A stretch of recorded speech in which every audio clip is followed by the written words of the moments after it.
उससे पहले अपन ने बीओडी और सीओडी देखा था।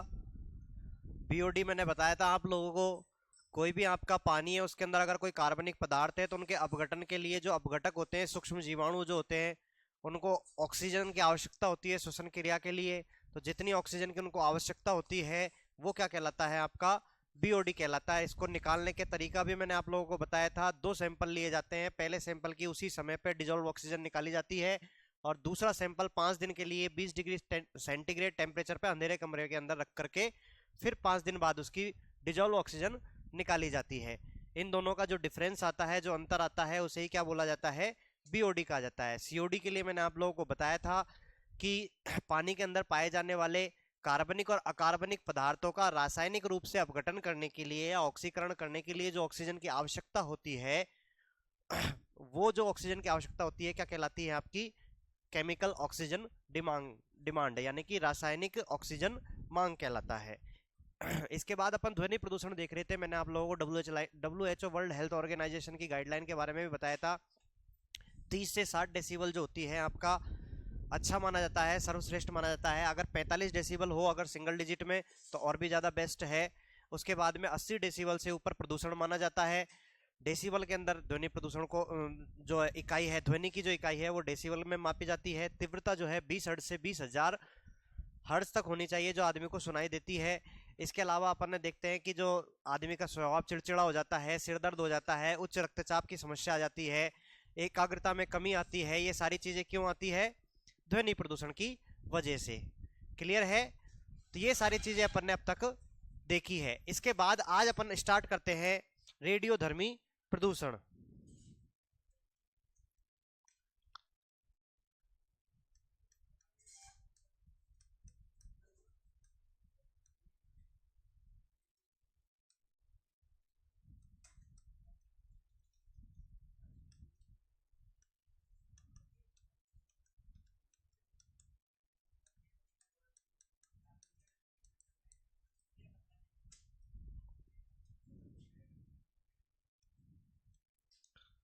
इधर देखो, रेडियो एक्टिव पदार्थों की वजह से जो प्रदूषण होता है उसे क्या कहा जाता है, रेडियोधर्मी प्रदूषण कहा जाता है। रेडियोधर्मी पदार्थ कौन कौन से होते हैं, जो कि अल्फा बीटा और गामा रेज उत्सर्जित करते रहते हैं एक अपने टाइम के बाद में, जो कि उनका अर्धायु काल कहलाता है। उसके बाद में वो निकाल देते हैं क्या, अपने विकिरणें। ठीक है, तो इस प्रकार के यदि कोई तत्व है उनकी वजह से यदि कोई प्रदूषण होता है तो उसे क्या कहा जाता है, रेडियो एक्टिव प्रदूषण कहा जाता है या रेडियोधर्मी प्रदूषण कहा जाता है। रेडियोधर्मी की अपन बात करते हैं तो रेडियोधर्मी के बारे में जो अपन को बताने वाले व्यक्ति थे, रेडियोधर्मिता की खोज किसने करी, रेडियोधर्मिता की खोज करने वाला जो व्यक्ति है कौन है, हेनरी बेकुरल। बेकुरल, ठीक है। रेडियोधर्मिता की खोज करने वाले कौन है, हेनरी बेकुरल है। इन्होंने अपन को बताया क्या, कि रेडियो एक्टिवता भी होती है, कोई इस प्रकार से विकिरणें उत्सर्जित होती है, सारी सिस्टम है ना। अगर अपन और बात करें परमाणु भट्टी के बारे में, परमाणु भट्टी की खोज किसने करी, परमाणु भट्टी की खोज किसने करी, फर्मी नाम के व्यक्ति थे। ठीक है, इतना याद रख लो। ठीक है, रेडियो परमाणु भट्टी या न्यूक्लियर रिएक्टर की अपन बात कर रहे हैं, उसकी खोज करने वाले व्यक्ति कौन है, फर्मी है। ठीक है, अगर आपसे पूछ ले, अरे भैया आवाज क्यों कर रहे हो, पेन गायब मत कर भैया। अगर आपसे पूछ ले रेडियम की खोज किसने करी, किसने करी, मैडम क्यूरी ने।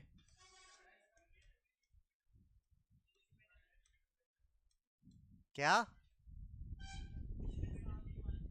तेरे सामने करी, हाँ पति पत्नी, हाँ हाँ, उनमें से मैडम क्यूरी का नाम आता है। ठीक है ना। अगर आपसे पूछ ले यूरेनियम की खोज किसने करी, यूरेनियम की खोज मार्टिन हैरिच। हाँ,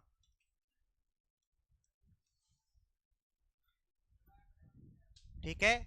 अगर आपसे पूछ ले भारत में परमाणु, इधर सुनो भैया, भारत में परमाणु जितना भी पूरा सिस्टम हो रहा है, ये परमाणु भट्टियां वगैरह जो बनाने का काम है, परमाणु का जो जन्मदाता जिसे कहा जाता है वो किसे कहा जाता है? डॉक्टर होमी जहांगीर बाबा को कहा जाता है, ठीक है ना। भारत में परमाणु कार्यक्रम का जनक किसे कहा जाता है? डॉक्टर होमी जहांगीर भाभा को कहा जाता है। उन्होंने लगभग 1956 में एक अप्सरा नाम का न्यूक्लियर रिएक्टर बनाया था। क्या बनाया था? न्यूक्लियर रिएक्टर बनाया था, जो कि मुंबई मुंबई में डॉक्टर होमी जहांगीर भाभा अनुसंधान केंद्र है उसके ट्रॉम्बे परिसर के अंदर रखा हुआ है। हाँ इधर हो गया, ठीक है। एक बार ये उतार लो। भारत में, ये भी लिख सकते हो, भारत में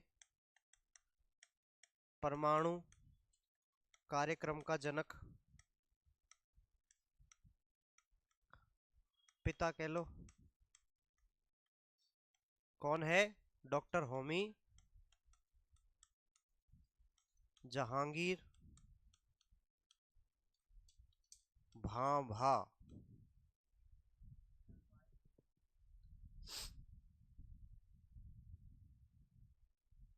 और देखो,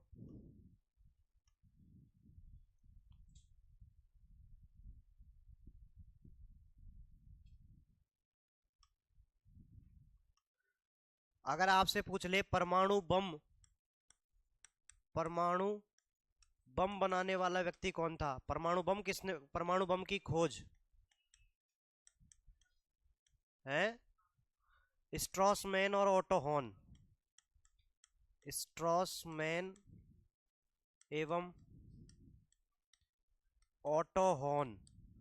ऑटो हॉर्न। इसके अलावा हाइड्रोजन बम की अगर आपसे बात करी जाए, हाइड्रोजन बम की खोज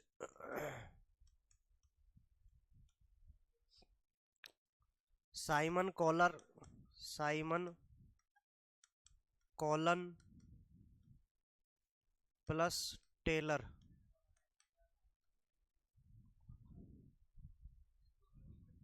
हाँ दोनों ने मिलकर किया था, ठीक है। ये थोड़े से नाम है, एग्जाम में कभी कभी सीधे पूछ लिए जाते हैं, ठीक है, तो याद रखना। रेडियो धर्मिता की खोज तो करने वाले कौन है? Henry Becquerel. परमाणु भट्टी की खोज किसने करी थी? फर्मी ने 1942 के अंदर करी थी। रेडियम की खोज मैडम क्यूरी ने करी है। यूरेनियम की खोज मार्टिन हैरिच ने करी है। भारत में परमाणु कार्यक्रम का पिता किसे कहा जाता है? डॉक्टर होमी जहांगीर भाभा को कहा जाता है। परमाणु बम की खोज करने वाले व्यक्ति कौन है? तो स्ट्रॉसमैन और ऑटो हॉर्न है। हाइड्रोजन बम की खोज करने वाले व्यक्ति है साइमन कॉलन प्लस टेलर। ये दो व्यक्ति थे जिन्होंने खोज करी है, ठीक है। क्लियर है सभी को? अगर आपसे पूछ ले रेडियो एक्टिव जो प्रदूषण होता है, इसको मापने की कौन सी इकाई होती है? इसको किस इकाई में मापा जाता है? Tiger Roentgen. रोंटजन में मापा जाता है बेटा, पर्यावरण प्रदूषण को रोंटजन में मापा जाता है, ठीक है। पर्यावरण प्रदूषण, सॉरी, रेडियोधर्मी प्रदूषण को, पर्यावरण क्यों, रेडियोधर्मी प्रदूषण को किसमें मापा जाता है? रोंटजन इकाई में नापा जाता है, ठीक है। अभी मैं लिखवा दूंगा, एक बार ये लिख लो सब लोग।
लिख लिया क्या?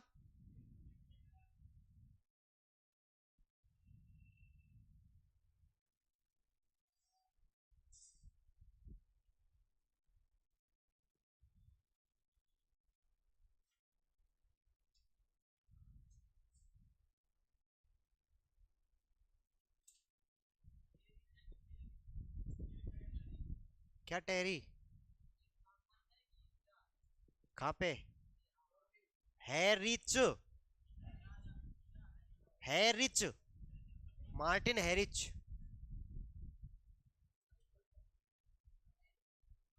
मैं सारे नाम फिर से बता रहा हूं, ये हेनरी बेकुरल है, हेनरी बेकुरल, ये फर्मी है, ये मैडम क्यूरी है, ये मार्टिन हैरिच है।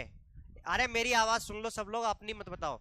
मार्टिन हैरिच, ये डॉक्टर होमी जहांगीर भाभा, ये स्ट्रॉसमैन और ओटो हॉर्न, ठीक है ना, ये साइमन कॉलन और टेलर। लिख लिया?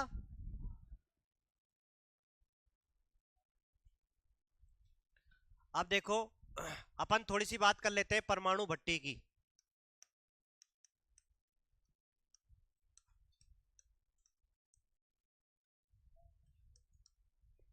परमाणु भट्टी जानते हो ना क्या होती है? नहीं जानते? देखो इधर सुनो मेरी बात। अरे शांत हो जाओ भाई। परमाणु भट्टी का मतलब ऐसा है, एक रिएक्टर होता है जिससे अपन बिजली बनाने का काम करते हैं, लेकिन उसमें ईंधन के रूप में किसका उपयोग करते हैं? रेडियो एक्टिव पदार्थों का यूज करते हैं।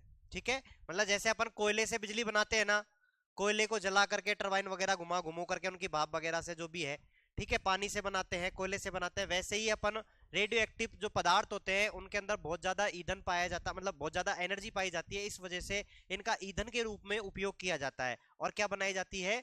बिजली का निर्माण किया जाता है। किसमें? परमाणु भट्टी में। सबसे पहले परमाणु भट्टी की खोज करने वाला जो व्यक्ति था वो फर्मी था। 1942 की बात है। कब की बात है? 1942 की बात है। भारत के अंदर अपन बात करते हैं तो सबसे पहले परमाणु रिएक्टर के बारे में जो बात करने वाला व्यक्ति था वो कौन था? डॉक्टर होमी जहांगीर भाभा। उन्होंने रिसर्च करने के लिए एक परमाणु भट्टी बनाई। उन्होंने क्या किया? रिसर्च करने के लिए एक परमाणु भट्टी बनाई। उस परमाणु भट्टी का नाम रखा अप्सरा। क्या नाम रखा? अप्सरा। और ये भट्टी कहाँ पे है स्थित है? तो ये डॉक्टर होमी जहांगीर भाभा अनुसंधान केंद्र पड़ता है मुंबई के अंदर, उसके ट्राम्बे परिसर के अंदर रखी हुई है। कहाँ पे रखी हुई है? ट्राम्बे परिसर में। कहाँ पे? मुंबई के अंदर, डॉक्टर होमी जहांगीर भाभा अनुसंधान केंद्र के अंदर। ये भारत का पहला अनुसंधान परमाणु रिएक्टर है। ठीक है, भारत का पहला, अगर आपसे पूछ ले परमाणु अनुसंधान पर, मतलब रिसर्च करने के लिए, इससे एनर्जी वगैरह नहीं बनाई जा रही है, रिसर्च किया जा रहा है। ठीक है ना, क्लियर है? रिसर्च करने के लिए अगर कोई बनाया गया था तो डॉक्टर होमी जहांगीर भाभा ने बनाया था 1956 में। अप्सरा नाम था उसका। क्या नाम था? अप्सरा नाम था। हाँ हाँ, तो वही तो बोल रहा हूँ, 1956 में बनाया था अप्सरा। 1942 में फर्मी ने खोज कर ली थी परमाणु भट्टी की। ठीक है, भारत के अंदर 1956 में डॉक्टर होमी जहांगीर भाभा रिसर्च करने के लिए अप्सरा परमाणु रिएक्टर बनाया था। ठीक है, क्लियर है? अब इधर सुनो, वो सारी बातें तो बाद में करेंगे, लेकिन परमाणु भट्टी का जो सिस्टम है इसका थोड़ा सा समझ लेते हैं। इसके अंदर देखो, ईंधन भी अगर अपन को जरूरत पड़ती है कि नहीं पड़ेगी, तो ईंधन के रूप में अपन रेडियो एक्टिव पदार्थों का इस्तेमाल करेंगे। किसका इस्तेमाल करेंगे? रेडियो एक्टिव पदार्थों का। तो इसके अंदर एक तो करते हैं अपन यूरेनियम 235, यूरेनियम 230। अरे आवाज क्यों कर रहे हो? यूरेनियम 235। दूसरा किसका यूज करते हैं? प्लूटोनियम 239। ठीक है, यूरेनियम 235 और प्लूटोनियम 239 का इस्तेमाल किया जाता है किसके रूप में? ईंधन के रूप में। ठीक है, भारत के अंदर जो ये रेड यूरेनियम वगैरह है ये इतनी ज्यादा मात्रा में नहीं पाया जाता है, भारत अभी भी आयात करता है। ठीक है ना, लेकिन अभी खोज वगैरह चल रही है, ऐसा मिल रहा है कि भैया अभी अपन के भारत में भी पाए जाएंगे। रिसर्च चल रही है अभी, कहीं कहीं पे मिले हैं, मेरे को ध्यान भी नहीं आ रहा कौन सी जगह पे मिला है। ठीक है ना, लेकिन अभी तक अपन आयात करते हैं। क्लियर है? कुछ मात्रा में अपन उत्पादन करते हैं, बाकी मैक्सिमम अपन आयात कर रहे हैं ईंधन के रूप में यूरेनियम 235 और प्लूटोनियम 239 का। अब इसी के अंदर परमाणु भट्टी के अंदर अपन बात करते हैं, ईंधन तो ये अपन ने डाल लिया, इसमें होता क्या है? दो प्रकार की रिएक्शंस होती है। ठीक है, जो रेडियो एक्टिव पदार्थ होते हैं उनमें दो प्रकार की रिएक्शन होती है। एक तो बोला जाता है नाभिकीय विखंडन। क्या कहा जाता है? नाभिकीय विखंडन। एक को कहा जाता है नाभिकीय संलयन। ठीक है, विखंडन का मतलब होता है इनके जो नाभिक होता है उसके अंदर जो न्यूट्रॉन की जब बरसात की जाती है तो वो टूट करके दो पार्ट में डिवाइड हो जाता है और बहुत सारी एनर्जी रिलीज करता है। ठीक है, नाभिकीय विखंडन का मतलब क्या हुआ, जब न्यूट्रॉनों की बौछार होती है तो नाभिक टूट करके दो पार्ट में डिवाइड हो जाता है, दो अणु बना लेता है और फिर बाद में बहुत सारी एनर्जी रिलीज होती है। नाभिकीय संलयन इसका जस्ट अपोजिट है। इसमें जब न्यूट्रॉनों की बारिश की जाती है तो ये थोड़ा सा क्या होता है, मिलता है, और जब मिल करके फिर एनर्जी बहुत ज्यादा मात्रा में रिलीज होती है। ठीक है, तो ये दोनों तो तरीके हैं, दोनों पे बेस्ड अलग अलग परमाणु रिएक्टर्स होते हैं। ठीक है, परमाणु बम जो था वो किसका एग्जाम्पल है, नाभिकीय विखंडन का एग्जाम्पल है। और जो हाइड्रोजन बम होते हैं वो किसका एग्जाम्पल है, नाभिकीय संलयन का। हाइड्रोजन बम का अभी तक कहीं पे भी इस्तेमाल नहीं किया गया है, परमाणु बम का 2 बार इस्तेमाल किया जा चुका है। ठीक है, नागासाकी, हिरोशिमा और नागासाकी, 6 अगस्त 1945 और 9 अगस्त 1945। ठीक है, भारत के पास भी है, यूज नहीं किया है अपने पास, अपन ने परीक्षण कर रखा है। अटल बिहारी वाजपेयी के टाइम पे अपन ने परीक्षण किया था। यहाँ पे थार मरुस्थल जो है आपका, उसमें कौन सी जगह, पोखरण, हाँ पोखरण जैसलमेर के अंदर। ठीक है ना, अपन ने चेक कर रखा कि हमारे पास भी है हम। हाँ परमाणु बम, परमाणु बम, हाँ। हाइड्रोजन बम भारत के पास अभी शायद नहीं है, अगर होगा तो बताते नहीं है। ठीक है ना, बना करके रख भी रखा होगा तो बताते नहीं है। ठीक है ना, परमाणु बमों की बात कर रहे हैं। परमाणु भट्टी की अपन ने बात करी, ईंधन के तौर पे तो ये दोनों चीजें आती है। ठीक है, अपन बात करते हैं, अरे भैया रुक जाओ यार, चुप हो जाओ। नियंत्रक, नियंत्रक के रूप में किसका उपयोग करेंगे, नियंत्रक का मतलब क्या होता है, पहले समझो, इधर सुनो। नियंत्रक का मतलब क्या होता है, जब इनका नाभिकीय विखंडन या संलयन होता है तो जो न्यूट्रॉन्स होते हैं वो बहुत ज्यादा रिलीज होते हैं और वो बहुत ज्यादा तीव्र गति से इधर उधर भागते हैं। ठीक है, न्यूट्रॉन भी बहुत सारे रिलीज हुए और वो एक दूसरे के ऊपर भागेंगे, फिर जाकर के उन नाभिकों के ऊपर टकराएंगे, फिर ज्यादा उनको फिर तोड़ देंगे, तो ये चेन रिएक्शन बन जाती है। क्या बन जाती है, चेन रिएक्शन बन जाती है। अगर ये चेन रिएक्शन को अगर अपन ने कंट्रोल नहीं किया, अगर अपन ने कंट्रोल नहीं किया तो आपका पूरा परमाणु रिएक्टर जो है वो पूरा पूरा क्या हो जाएगा, ब्लास्ट मार जाएगा। तो अपन को ये जो सिस्टम है अपन जो बना रहे हैं, इसके अंदर कुछ ना कुछ तो अपन ऐसा सिस्टम लगा के रखेंगे कि इसको जब चाहे अपन बंद कर सके। करेंगे कि नहीं है, यानी कि नियंत्रण करने की अपन बात करेंगे। नियंत्रण कैसे होगा, अगर अपन उन न्यूट्रॉनों को अवशोषित कर लेंगे, जो न्यूट्रॉन रिलीज हुए अगर उन न्यूट्रॉनों को अपन ने एब्जॉर्ब कर लिया तो वो वापस टकराएंगे नहीं, टकराएंगे नहीं तो क्या होगा, परमाणु जो रेडियो एक्टिव जो पदार्थ है वो टूटेगा नहीं। ठीक है, तो नियंत्रक के तौर पे कैडमियम और बोरोन का इस्तेमाल किया जाता है। कैडमियम और बोरोन का इस्तेमाल किया जाता है। ठीक है, ये दोनों न्यूट्रॉन के बहुत अच्छे अवशोषक हैं, इसलिए इन दोनों का इस्तेमाल किया जाता है। क्यों किया जाता है इनका इस्तेमाल, न्यूट्रॉन के अच्छे अवशोषक हैं, न्यूट्रॉन के अच्छे अवशोषक हैं। भाई न्यूट्रॉनों को कंट्रोल करोगे तभी तो आपका ये कंट्रोल में आएगी परमाणु भट्टी। अगर न्यूट्रॉन कंट्रोल में नहीं हुए तो वो वापस टकराएंगे और बढ़ जाएंगे। तीसरा, ये तो है नियंत्रण करने वाली बात। अब आता है मंदक। मंदक का मतलब क्या है, जो न्यूट्रॉनों की आपकी स्पीड है वो बहुत ज्यादा है, उस स्पीड को आपको क्या करना है, कम करना है। बहुत स्पीड से भागते हैं, उस स्पीड को क्या करना है अपन को, कम करना है। उस स्पीड को कम करने के लिए जिस चीज का यूज किया जाता है वो है एक तो आपका ग्रेफाइट और एक है आपका भारी जल। भारी जल का फॉर्मूला होता है D2O, ड्यूटेरियम ऑक्साइड। ठीक है, भारी जल का फॉर्मूला क्या है, D2O है। मंदक के रूप में किसका इस्तेमाल कर रहे हैं, ग्रेफाइट और भारी जल का। ये तो काम हो गया नियंत्रक का और मंदक का। अब परमाणु भट्टी के अंदर से जब इतनी ज्यादा मात्रा के अंदर एनर्जी रिलीज होगी तो परमाणु भट्टी गर्माएगी कि नहीं गर्माएगी, गर्माएगी। तो उसको ठंडा करना पड़ेगा, अपन को करना पड़ेगा। तो अपन को शीतलक की आवश्यकता पड़ेगी। किसकी आवश्यकता पड़ेगी, शीतलक, मतलब ठंडा करने के लिए। तो ठंडा करने के लिए यानी कि शीतलक की आवश्यकता पड़ेगी, पड़ेगी ना। तो शीतलक के तौर पे जिसका उपयोग किया जाता है वो है एक तो भारी जल, एक आता है साधारण जल, कुछ मात्रा में सोडियम तरल का भी इस्तेमाल किया जाता है। ठीक है ना, सोडियम तरल। अब समझो बात को। अब अपन ने शीतलक के तौर पे अपन ने दो चीजों का इस्तेमाल किया है। सुनो भाई, गौर से सुनो, क्वेश्चन बन सकता है यहां से। शीतलक के तौर पे किसका इस्तेमाल किया है, एक तो भारी जल का किया है, एक साधारण जल का किया है। इस पे बेसेज अपने जो परमाणु रिएक्टर्स होते हैं उनको डिवाइड किया जाता है। एक तो होते हैं हैवी वाटर, परमाणु रिएक्टरों की दो प्रकार के होते हैं, एक तो हैवी वाटर वाले और एक होते हैं लाइट वाटर वाले। तो भारत के अंदर इस समय पे टोटल 22 परमाणु रिएक्टर्स हैं जो कि 7 जगह पे हैं।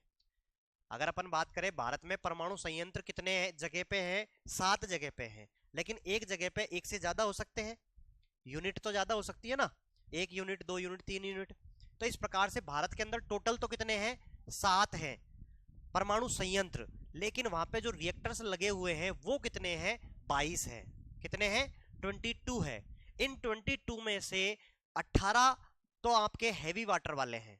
कैसे हैं, हैवी वाटर वाले हैं। और 4 कैसे हैं, लाइट वाटर वाले हैं। मतलब उसके अंदर शीतलक के तौर पे हैवी वाटर का मतलब भारी जल अपन ने यूज किया है, तो वो तो 18 प्रकार के हैं। ठीक है, परमाणु रिएक्टर 18, और बाकी जो 4 बचते हैं वो कैसे हैं, लाइट वाटर वाले। समझ में आया, ये चीज समझ में आई सब लोगों को कि भाई ईंधन के रूप में तो अपन ने इनका इस्तेमाल कर रहे हैं। ठीक है, नियंत्रक के तौर पे कैडमियम और बोरॉन का इस्तेमाल करते हैं। क्यों करते हैं, क्योंकि ये न्यूट्रॉन के अच्छे अवशोषक होते हैं। अगर न्यूट्रॉनों को अपन ने एब्जॉर्ब कर लिया तो आपकी जो रिएक्शन हो रही है वो कंट्रोल हो जाएगी। तीसरा है मंदक। जो न्यूट्रॉनों की स्पीड होती है वो बहुत तीव्र होती है, उस स्पीड को कम करने के लिए किसका इस्तेमाल करते हैं, मंदक का इस्तेमाल करते हैं। तो मंदक में ग्रेफाइट और भारी जल का इस्तेमाल करते हैं। इसी प्रकार से अगर शीतलक की बात करी जाएगी, यानी कि ठंडा करने की बात करेंगे, तो भारी जल, साधारण जल और सोडियम तरल का अपन इस्तेमाल कर सकते हैं। क्लियर है सब लोगों को, ठीक है। एक बार लिख लेना, मैं अभी आगे थोड़ा सा और बता देता हूं।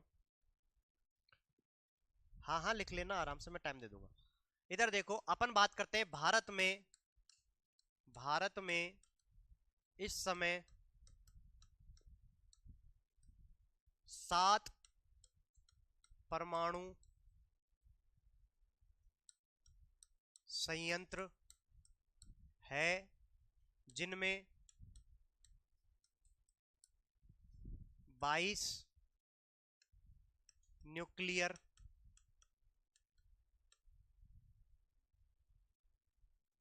रिएक्टर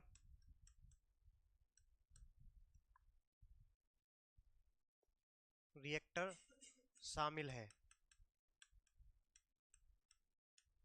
ठीक है, भारत में कितने हैं, टोटल 7 है, और 7 के अंदर कितने चल रहे हैं, 22 न्यूक्लियर रिएक्टर्स चल रहे हैं। क्लियर है ना, ये 7 और 22 क्या क्या चीज है, समझ में आ गया। 7 का मतलब तो क्या है, जैसे कि अगर अपन बात करें अपनी कोचिंग सेंटर, इसमें गल्ला सारे बैच चल रहे हैं ना, कोचिंग तो एक ही है, बैच अलग अलग है। ठीक है, ऐसे ही और दूसरी कोचिंग है, उनमें अलग अलग बैच है। तो वैसे ही परमाणु संयंत्र जो जगह है वो तो कितनी है, 7 जगह पे है। उन 7 जगहों पे अलग अलग एक ही जगह पे 2 2 3 3 परमाणु रिएक्टर हो सकते हैं। ठीक है, क्लियर है।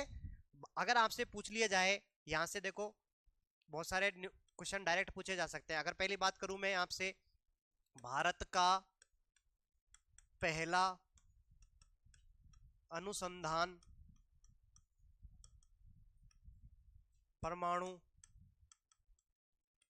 रिएक्टर कौन सा है, अनुसंधान की बात कर रहा हूं। थोड़ा सा यहाँ पे इस वर्ड को थोड़ा सा याद रखना ना, अनुसंधान मतलब रिसर्च करने के लिए है ये काम। इससे बिजली नहीं बनाई गई, ये क्या किस लिए था, रिसर्च करने के लिए था।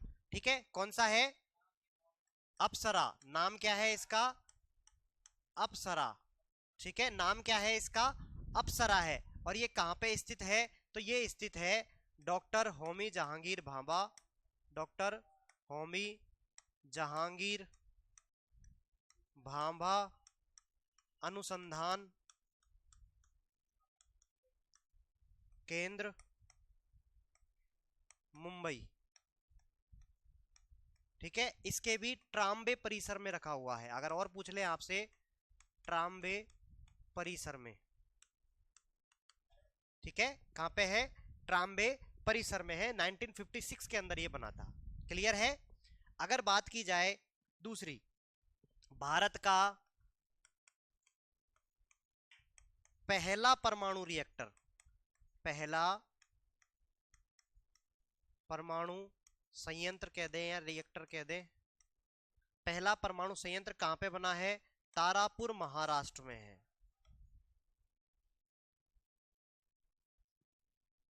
तारापुर महाराष्ट्र, अमेरिका के सहयोग से बनाया था। किसके सहयोग से बनाया गया था ये तारापुर वाला, अमेरिका के सहयोग से बनाया गया। थोड़ा याद रखने वाली बात क्या है, अमेरिका के सहयोग से बनाया गया था तारापुर वाला। और 1969 में ये बना था। कब बना था, 1969 के अंदर बना था। इसके बाद जो दूसरे नंबर पे बनता है जो अपने राजस्थान के अंदर है, रावत भाटा। ठीक है, रावत भाटा आपका दूसरे नंबर पे बनता है। भारत का पहला परमाणु संयंत्र तो कौन सा है? तारापुर, महाराष्ट्र वाला है। किसके सहयोग से है? अमेरिका के सहयोग से। अमेरिका हेल्प करी है भैया इन्होंने कि भैया हम तुम्हारे परमाणु रिएक्टर लगवा देते हैं, हम पे आता है सब कुछ, हम ज्ञाता हैं, आप लोग कुछ नहीं जानते हो, तो हेल्प करी है मतलब। ठीक है ना, क्लियर है? कोई चीज की अपन को हेल्प कर दे, भाई मेरा मकान बनवाना है यार, तू बनवा दे थोड़ा सा, कैसे डिजाइन डिजाइन करनी है, तो वैसे अमेरिका ने अपन की मदद करी है बनाने में इसके लिए। आप पैसे तो दिए होंगे यार, फ्री में कौन करेगा? है तू कर देगा? नहीं करेगा ना? फ्री में तेरे से क्या मक्खी मार दे तो मक्खी नहीं मारे तू, परमाणु रिएक्टर कहां से लगाएगा? ठीक है, इधर देखो और आगे अपन बात करते हैं। अगर आपसे पूछ ले, ठीक है चल तेरे लिए एक क्वेश्चन और ले आता हूं फिर, इधर देख, भारत का पूर्ण रूप से स्वदेशी, ठीक है, इधर देख, स्वदेशी मतलब किसी की हेल्प नहीं ली, स्वदेशी परमाणु संयंत्र कौन सा है? कलपक्कम। ठीक है, कलपक्कम परमाणु संयंत्र कहां पे पड़ता है? आपके तमिलनाडु, मद्रास में। ठीक है, इसी को मद्रास परमाणु संयंत्र के नाम से जाना जाता है। ठीक है, तमिलनाडु, मद्रास। कलपक्कम जगह है बेटा, जैसे अपने रावत भाटा जगह है वैसे कलपक्कम जगह है, वहां पे लगाया गया है। मद्रास के अंदर पड़ती है। मद्रास कहां पड़ता है? तमिलनाडु में पड़ता है। ठीक है, भारत का पूर्ण रूप से स्वदेशी परमाणु संयंत्र कौन सा है? कलपक्कम है। लगभग 1983 के आसपास का, एग्जैक्ट डेट मेरे को नहीं पता, लगभग लेकिन इतना ही है, 82 83 में है। अरे तो एग्जैक्ट मेरे को याद नहीं इसलिए मैं नहीं लिख रहा हूँ, 82 83 है, देख लेना, चेक कर लेना। ठीक है ना, मैं आइडिया दे रहा हूँ कि इस समय पे बना था थोड़ा सा। ठीक है ना, अगर और बात करी जाए अपन से, इधर देख लो, भारत का सबसे बड़ा, अगर आपसे पूछ ले, भारत का सबसे बड़ा परमाणु संयंत्र, ठीक है, भारत का सबसे बड़ा अगर पूछ ले तो कौन सा बताएगा? कुंडनकुलम। ठीक है, कुंडनकुलम है, ये भी कहां पे है? तमिलनाडु में ही है। ये भी कहां पे है? तमिलनाडु में है। सबसे लेटेस्ट अगर पूछ ले तो वो लेटेस्ट भी ये 2013 में बना हुआ है। ठीक है, लेटेस्ट भी है, सबसे बड़ा भी है, और ये है कुंडनकुलम तमिलनाडु के अंदर। ठीक है, तो तमिलनाडु के अंदर 2 परमाणु रिएक्टर्स हैं। तमिलनाडु में कितने हैं? 2 परमाणु रिएक्टर्स है। एक तो नाम है कलपक्कम, एक का नाम है कुंडनकुलम, दोनों एक जैसे नाम है, कंफ्यूज नहीं होना है। ठीक है, पहला कहां पे बना था? महाराष्ट्र के अंदर। कितने हो गए? 3 हो गए क्या? हो गए 3। बाकी बचे कुचे हैं, उनका नाम भी मैं आप लोगों के लिख देता हूं। एक तो आता है आपका रावत भाटा, कहां पे पड़ता है? राजस्थान में। एक आता है कैगा, कहां पड़ता है? कर्नाटक में, कर्नाटक के अंदर।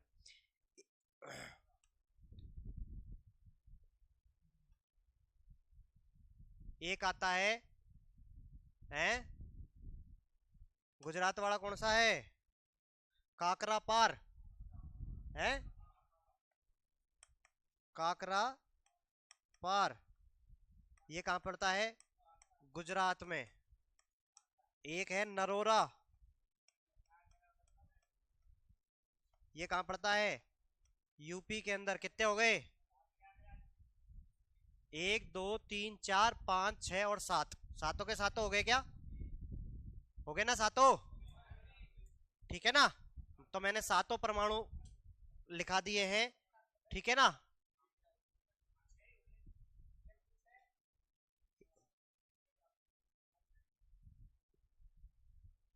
एक ये रहा ना यार। ठीक है, 22 है, इसमें भी अगर आप लोग लिख सकते हो, यहाँ पे थोड़ा सा मैं लिख रहा हूं,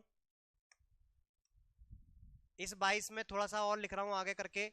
18 तो कैसे हैं, हैवी वाटर वाले हैं, हैवी वाटर, प्लस 4 कौन से हैं, लाइट वाटर के हैं। क्लियर है, हो गए क्या सातों के सातों? हाँ एक बार आप लिख लो, ये तो लिख लिया था सब लोगों ने, लिख लेना दे बेटा, सबको लिख लेना।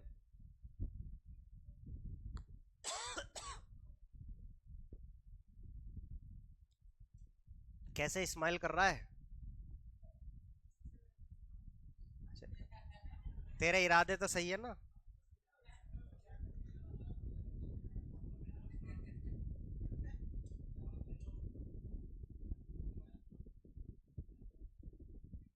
लिखो लिखो जल्दी लिखो।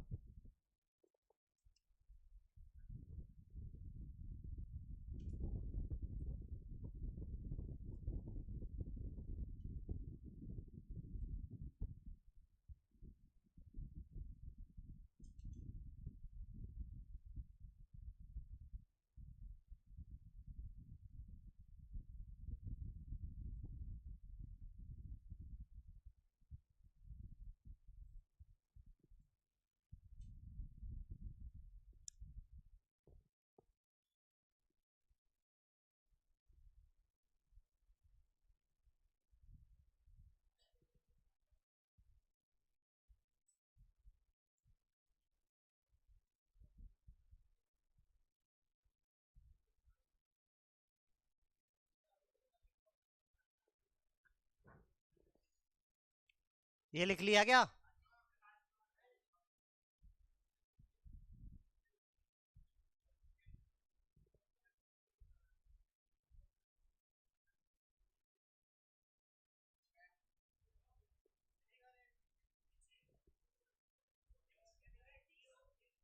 D2O।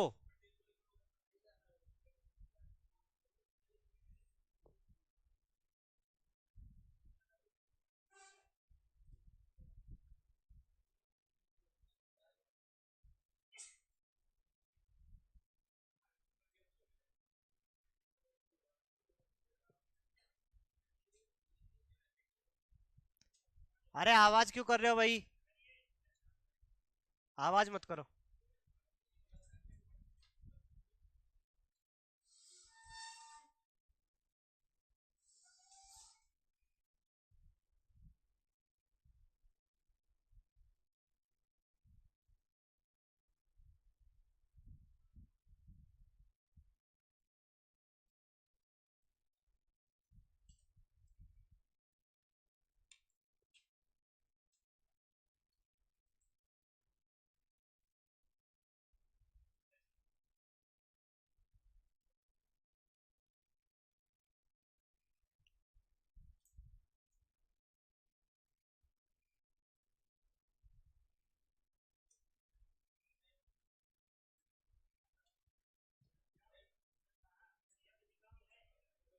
अरे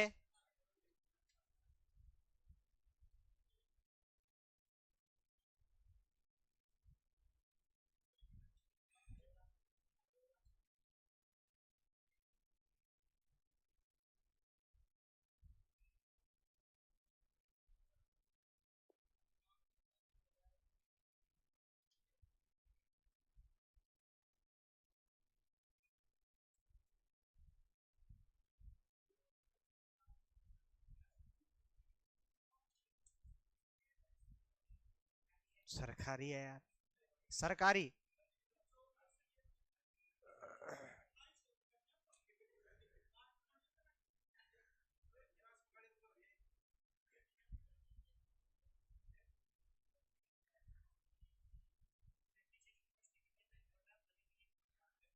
देखो होने को ये सरकारी है, लेकिन इनकी जिम्मेदारी वगैरह नियंत्रण के लिए अलग अलग कंपनियां आ जाती है, तो फिर उनमें जो, हाँ हाँ वो सरकारी है वो।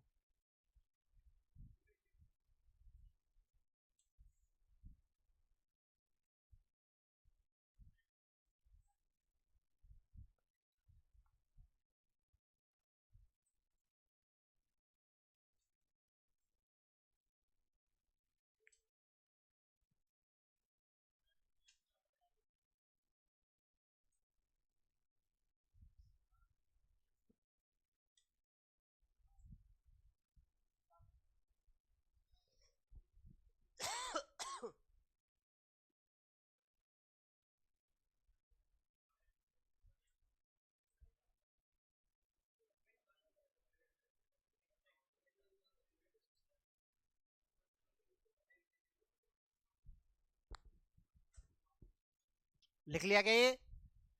देखो अगले पेज को लिखने से पहले है ना, रुक जाओ, मैं एक बार थोड़ा सा अच्छे से लिखवा देता हूं इसको।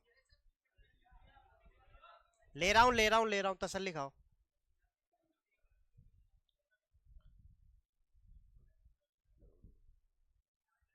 ये लिखने के बाद में रुक जाना, मैं अपने हिसाब से दोबारा से लिखवाऊंगा ना, सारणी बना के लिखा दूंगा ताकि आपको अच्छे से एक जगह मिल जाए ना। हैं? किसकी सहायता से? तो देख, पहला वाला तो जो है तारापुर वाला अमेरिका के सहायता से, दूसरा और तीसरा जो बनाया गया था वो कनाडा की सहायता से, फिर इसके बाद में रूस की सहायता से बनाए गए थे।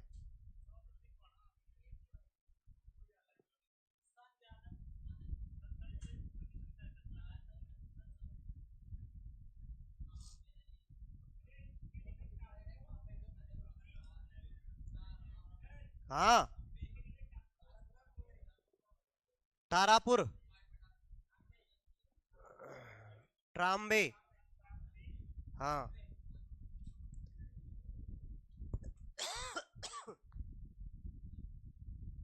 लिख लिया बेटा? नहीं है, इसको मत लिखना भी है ना, मैं वापस से एक नए सिरे से लिखा देता हूं। यहां पे तो नाम लिख लो परमाणु संयंत्र।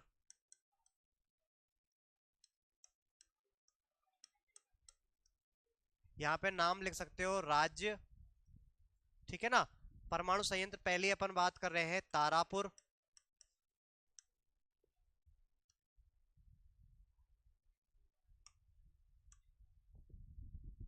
पहला लिख सकते हो।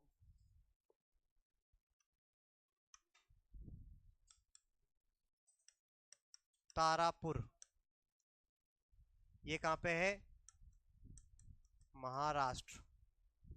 दूसरे नंबर पे अपन बात करते हैं रावत भाटा,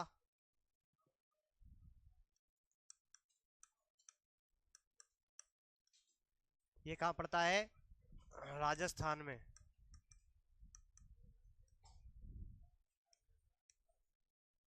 एक आता है कलपक्कम, तमिलनाडु। हाँ,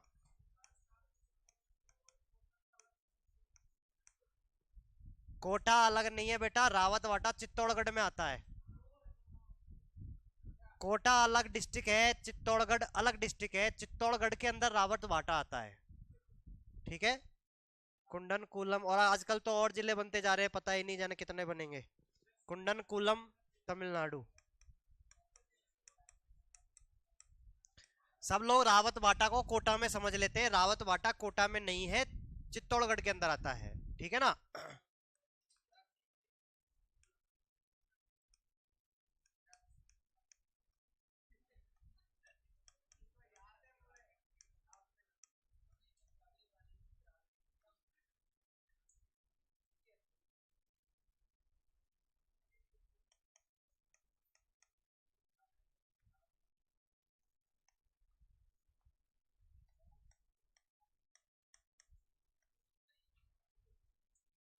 एक कौन सा बच गया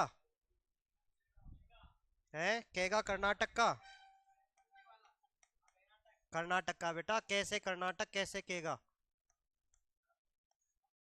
ठीक है ना। कैसे कर्नाटक, कैसे केगा,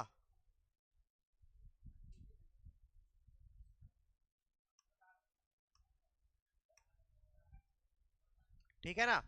विशेषता यहाँ पे थोड़ा सा लिख सकते हो, सन लिखनी है क्या?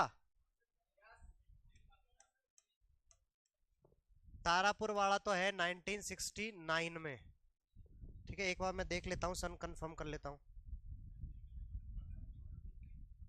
तारापुर का 1969 है, कलपक्कम 1984 है, कलपक्कम का क्या है? 1984 है। कैगा का 2000 है, कैगा 2000 है। और कुंडनकुलम 2013 सबसे लेटेस्ट है ही, कुंडनकुलम 2013 है। और कौन सा बच गया? तारापुर का हो गया, मध्य कलपक्कम, गुजरात वाला 1993, गुजरात वाला 1993, और नरोरा बच रहा है एक 1991 91। और कौन सा बच गया? रावत वाटा तो 72-3 के आसपास बना था ना, 70। किसी बुक में आपको 72 मिल जाएगा, किसी में 73 मिल जाएगा, ठीक है ना। तो राजस्थान 73 कर लो आप लोग, है ना। तारापुर क्या है आपका? सबसे पहला है। विशेषता में अगर आप लिख सकते हो,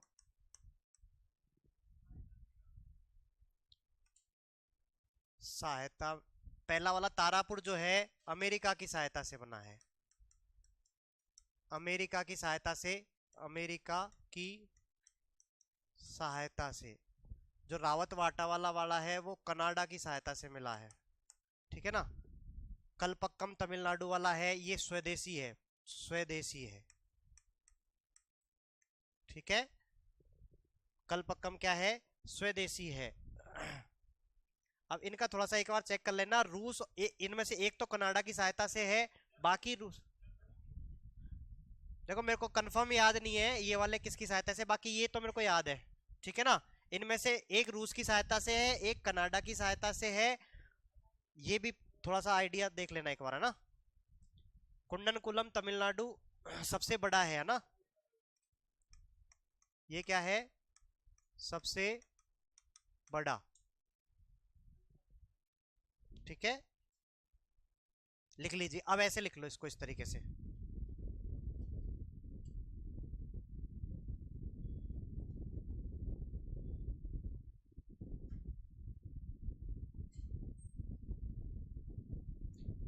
मैं मिटा दिया था ना,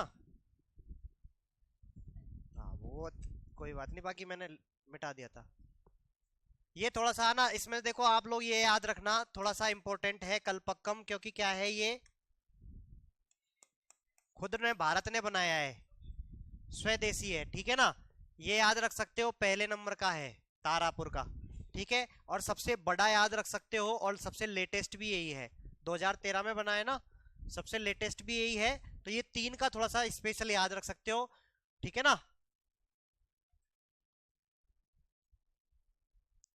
सबसे छोटा में तो तीन आते हैं बेटा, उनमें 400 मेगावाट, 400 मेगावाट, 440 मेगावाट एनर्जी उत्पन्न होती है, तीन है वो टोटल। सबसे बड़े वाले में 2000 मेगावाट लाइट बनाई जाती है, ठीक है ना।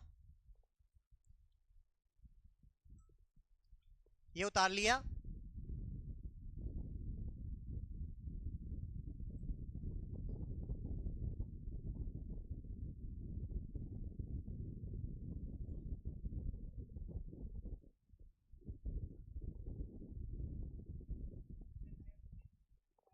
सबसे नया कुंडनकुलम तमिलनाडु 2013, सबसे बड़ा और सबसे नवीन, हाँ तीसरा वाला ही तो है ये। अच्छा तीसरा कलपक्कम, कलपक्कम स्वदेशी है बेटा, भारत ने इसमें किसी की हेल्प नहीं ली, अपने दम पे बनाया है, ठीक है। अब देखो परमाणु रिएक्टर्स अपन ने बना लिए, तो ऐसा तो है नहीं परमाणु रिएक्टरों की वजह से देखो प्रदूषण होता है बहुत से। बात क्या होता है कि कहीं ना कहीं पे इनमें रिसाव देखने को मिल जाता है या विस्फोट देखने को मिल जाता है। तो ऐसी कुछ दुर्घटनाएं हुई है विश्व के अंदर, बहुत सारी हुई है, लेकिन इनमें से तीन बहुत फेमस है, इनमें से तीन बहुत फेमस है, वो तीनों मैं आपको बता देता हूं कौन कौन सी है दुर्घटनाएं।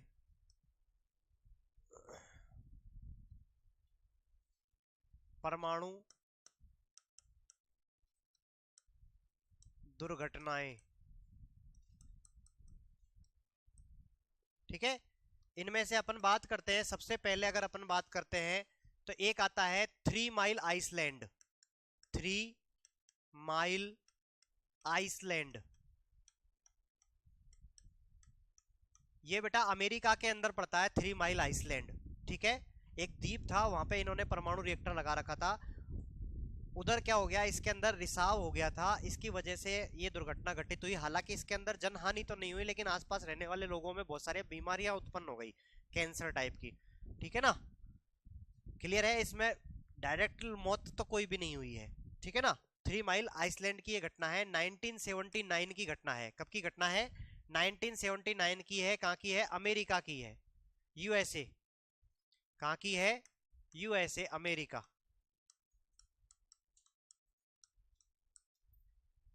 ठीक है, कहाँ की घटना है ये? अमेरिका की है। दूसरे नंबर पे अपन बात करते हैं चेरेनोबिल। चेरेनोबिल घटना, चेरेनोबिल दुर्घटना। ये कब की है? 1986 की दुर्घटना है। कब की है? 1986 की है। आज का जो यूक्रेन है, उस जमाने में पहले सोवियत संघ का हिस्सा हुआ करता था। किसका हिस्सा हुआ करता था? सोवियत संघ का हिस्सा हुआ करता था। आज के यूक्रेन अभी अलग हो गया, अभी तो रूस और यूक्रेन बाहर भी चल रहा है। हाँ, तो ये यूक्रेन के अंदर आता है चेरनोबिल, ठीक है ना। उस समय पे लेकिन यूक्रेन बना हुआ नहीं था, उस समय पे सोवियत संघ का हिस्सा हुआ करता था। ठीक है, सोवियत संघ लिख देता हूं मैं यहाँ पे। ठीक है, तीसरे नंबर की जो घटना है फुकुशिमा। फुकुशिमा, फुकुशिमा ये घटना है 2011 की। कब की घटना है? 2011 की घटना है। और ये कहाँ पड़ता है? जापान में। अगर बहुत सारे लोगों ने अगर थोड़ा सा अखबार वगैरह पढ़ते होंगे 2011 में, तो आप लोग जानते होंगे, जो प्राचीन जमाने के स्टूडेंट है वो जानते होंगे 2011 में ये वाली घटना में। तो जापान में जो भारत के अंदर बहुत सारे लोग रहते थे, वो भाग करके फिर इंडिया में आना स्टार्ट कर दिया था उन लोगों ने। ठीक है ना। मेरा छोटा वाला भाई था, 2010 में उसकी मेरिट आई थी राजस्थान बोर्ड से। सवाई माधोपुर का टॉपर था, और वैसे ऑल राजस्थान 10वीं 11वीं मेरिट थी। तो जिन बच्चों की मेरिट आई थी उनके लिए एक प्रोग्राम चलाया था गवर्नमेंट ने, इनको जापान टूर के लिए। तो वो जापान टूर के लिए ले जाने वाले थे, तो वहां पे ये फुकुशिमा घटना घटित हो गई। यहाँ पे एक परमाणु रिएक्टर था जिसमें विस्फोट हो गया था, जिसकी वजह से वहां के लोग जो थे इंडिया के, वो सब भाग भाग करके इंडिया आना स्टार्ट हो गए थे। तो इनका वाला का सिस्टम भी कैंसिल हो गया था, ये जो जाने वाला था टूर, वो भी कैंसिल हो गया। फिर बाद में कौन गया नहीं। ठीक है, तो ये वाली बात है। फुकुशिमा 2011 की घटना है, जापान की ये घटना है। कहाँ की घटना है? जापान की घटना है। क्लियर है? तो ये तीन घटनाएं तो आप लोगों को पता ही है। इसके अलावा अगर अपन बात करते हैं थोड़ी सी परमाणु बमों की, तो हिरोशिमा, हिरोशिमा पे बम कब गिरा था? 6 अगस्त 1945 में। नाम क्या था? Little boy, little boy. दूसरी घटना है नागासाकी की, इसी के 3 दिन बाद, नए से नागासाकी, नए से 9 अगस्त 1945। इसका नाम था फैटमैन। इसका नाम क्या था? फैटमैन।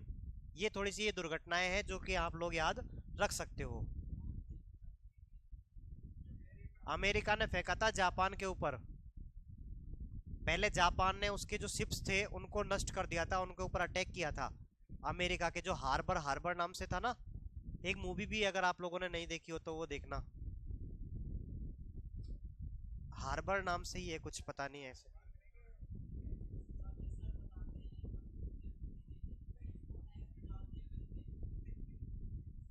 ठीक है ना। पर्ल हार्बर शायद मूवी का नाम है। मूवी का नाम पर्ल हार्बर है शायद। तो पहले जापान अटैक करता है अमेरिका के ऊपर, फिर उस अमेरिका वापस अटैक करता है किसके ऊपर? जापान के ऊपर। ये लिख लिया क्या?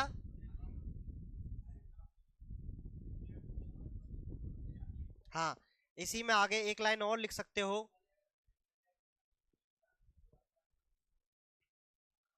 परमाणु प्रदूषण को, परमाणु प्रदूषण को रोंटजन इकाई में मापा जाता है। अरे आवाज क्यों कर रहे हो? रेडियो एक्टिव प्रदूषण को किसमें मापा जाता है? रोंटजन इकाई के अंदर मापा जाता है। क्लियर है? अगर आपसे पूछ ले रेडियो एक्टिव थर्मल, ये जो रेडियो एक्टिव प्रदूषण है इसे किस में नापा जाता है, तो रोंटजन में नापा जाता है। ठीक है। पछाड़ी कहीं है?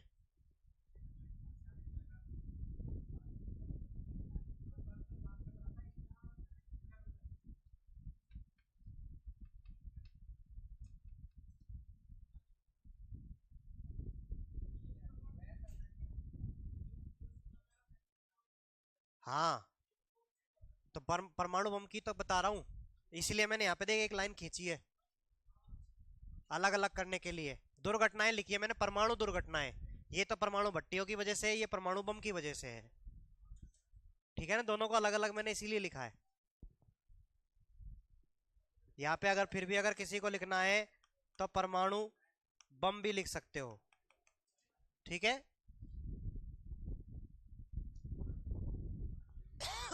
लिख लिया गया। ये तीनों परमाणु रिएक्टर्स की वजह से है, नीचे वाला परमाणु बम की वजह से है।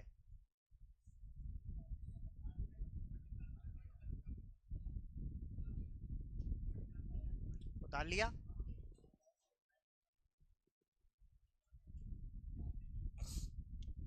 इसके बाद क्लास है क्या आपकी?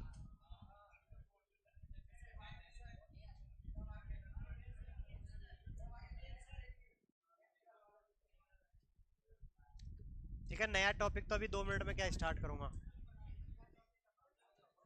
है?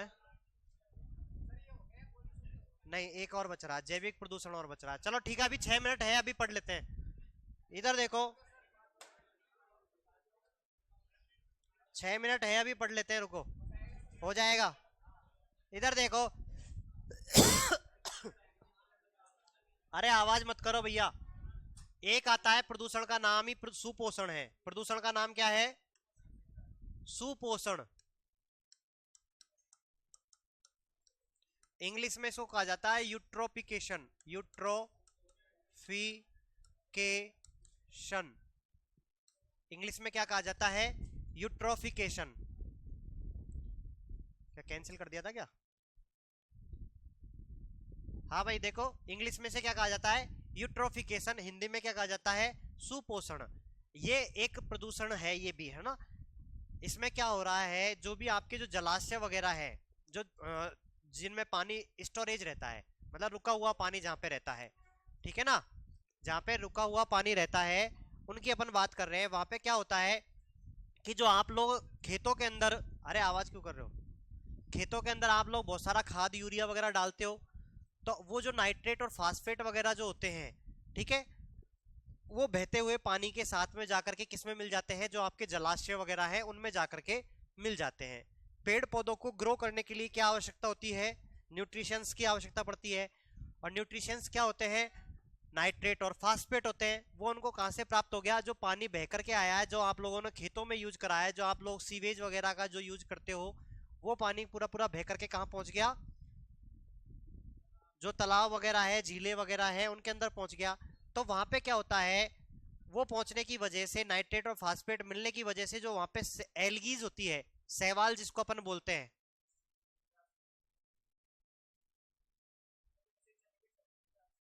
शैवाल जिनको बोलते हैं या एल्गी जिनको बोलते हैं, वो बहुत ज्यादा मात्रा में ग्रो करना स्टार्ट कर देते हैं। क्या कर देते हैं? ग्रो करना स्टार्ट कर देते हैं। इसकी वजह से वो पूरा का पूरा काई छा जाती है। आप लोगों ने देखा होगा, हरे रंग की पूरे का पूरे का क्या छागी? काई छागी। ठीक है इसको ही क्या कहा जाता है? सुपोषण कहा जाता है। ठीक है, इसे ही क्या कहा जाता है? सुपोषण। मतलब पेड़ पौधों को ज्यादा पोषण मिल गया। ज्यादा पोषण मिलने की वजह से ज्यादा ग्रोथ कर गए। ज्यादा ग्रोथ करने की वजह से क्या हुआ? पूरे के ऊपर फैल गए। अब पूरे के ऊपर फैलने की वजह से क्या प्रॉब्लम आ गई? अपन को क्या दिक्कत आई? अपन को दिक्कत ये आई कि मान लो ये आपका कोई जलाशय था, इसमें पूरा ऊपर ढक लिया किसने? एल्गी ने। जो शैवाल बहुत ज्यादा मात्रा में हो जाता है, इसको बोला जाता है शैवाल ब्लूम या एल्गी ब्लूम। क्या कहा जाता है? ब्लूम। ठीक है, शैवाल को एल्गी कहा जाता है इंग्लिश के अंदर। एल्गी ब्लूम हो जाता है। ठीक है, मतलब बहुत सारे शैवाल इकट्ठे हो गए। इसकी वजह से क्या हुआ? नीचे प्रकाश जाना बंद हो गया। नीचे प्रकाश जाना बंद हो गया, तो यहाँ पे जो पेड़ पौधे थे, ठीक है, उनका प्रकाश संश्लेषण रुक गया। नीचे की तरफ जो पेड़ पौधे थे उनका प्रकाश संश्लेषण बंद हो गया। प्रकाश संश्लेषण बंद होने की वजह से ये मरना स्टार्ट हो गए।